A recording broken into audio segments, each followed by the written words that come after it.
Thank you, Chairman Shelby, and thank you, Attorney General Lynch, for your service and for your testimony before us today, and just want to congratulate you as you begin important service in the interest of our nation.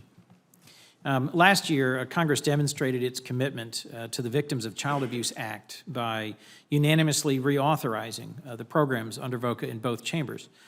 Children's advocacy centers funded under this law conduct forensic interviews in a way that's both effective in serving law enforcement needs and respectful of the delicate needs of child victims of abuse. I was, frankly, very disappointed to see the President's FY16 budget request once again only asked for half of the amount needed to fund these crucial programs. We're talking a modest amount, $11 million out of the $20 million authorization. What has been your experience with children's advocacy centers in your law enforcement role, and do you expect to be an advocate for them within the department in 2016 and beyond? Well, Senator, my experience has been based primarily with my experience as a U.S. Attorney in the Eastern District of New York, and we have found the Children's Advocacy Centers to be extremely powerful partners, and for us, it has been in dealing with children who may be related to the victims of human trafficking. That has been a huge problem that we have seen in the New York area. And so I know that there are other issues that are in other parts of the country, and I look forward to learning more about those. It is definitely a program that I feel is extremely important. The overall budget request is part of our overall request for juvenile justice programs, and it is our hope that the panoply of programs that we offer will, in fact, help provide a valuable safety net for those children in need. Well, thank you. I look forward to working with you on these valuable programs that I think are under-resourced, but there's many challenges in our budget environment. Let me next reference the Violence Reduction Network, which is an effective program for cities like my hometown of Wilmington to address violent crime and to connect local law enforcement with cutting-edge law enforcement resources, mostly federal resources. And I just want to thank the very hardworking team of OJP's Bureau of Justice Assistance and the Wilmington team that's led by John Skinner. I hope you could commit to ensuring the VRN program is maintained and supported with necessary resources so that it can continue to serve as a valuable connection between DOJ and a number of communities that have seen dramatic increases in violent crime. Is that something you're inclined to support? Senator, I support it wholeheartedly. Certainly Wilmington has been one of the flagship cities in this, not a distinction that you sought, but one which came upon you, I understand. But Wilmington has been an excellent model, frankly, for the level of cooperation between the Wilmington Police Department and the FBI, and also the state and local and federal law enforcement as well.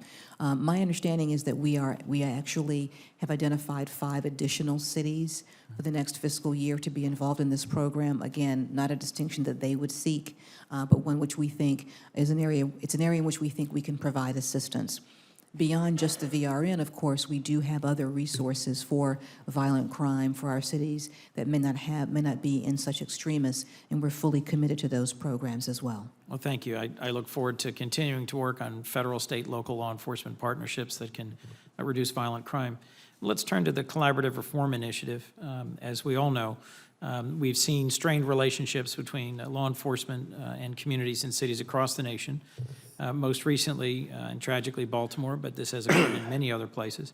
I'm particularly interested in the CRI, the Collaborative Reform Initiative efforts that are underway in Baltimore, and would be interested in hearing more about what's on the table for the project and how it's going to be sustained, and whether recent events in Baltimore have affected the CRI timeline or not. Well, with respect to the situation in Baltimore, the Collaborative Reform Effect was begun last fall, actually at the request of the Baltimore Police Department, and our COPS Service Office went into Baltimore and has been very, very active in working with both the police and the community to work on ways to improve the Baltimore Police Department. As we have discussed in this chamber earlier today, and throughout my most recent visit to Baltimore, recent events have certainly made us cognizant of concerns that both the city, the police, and the community have about the efficacy of a collaborative reform process. And we are listening to all those voices, and we are certainly considering the best way as we move forward to help the Baltimore Police Department. It's important to note, I think, that collaborative reform has been a very successful tool throughout the country.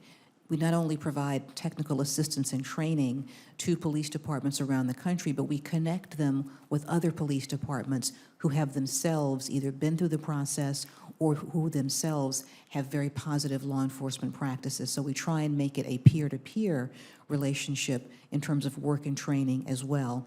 It is a tool, very, very important tool, and as you will note, our budget does request an increase in that of about $20 million to support these important reforms.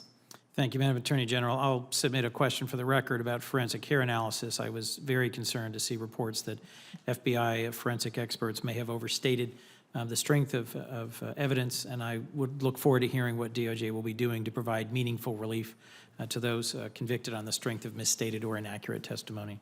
Thank you, sir. That is, in fact, an ongoing process, and we're very committed to working on that issue. Thank you. Thank you, Mr. Chairman.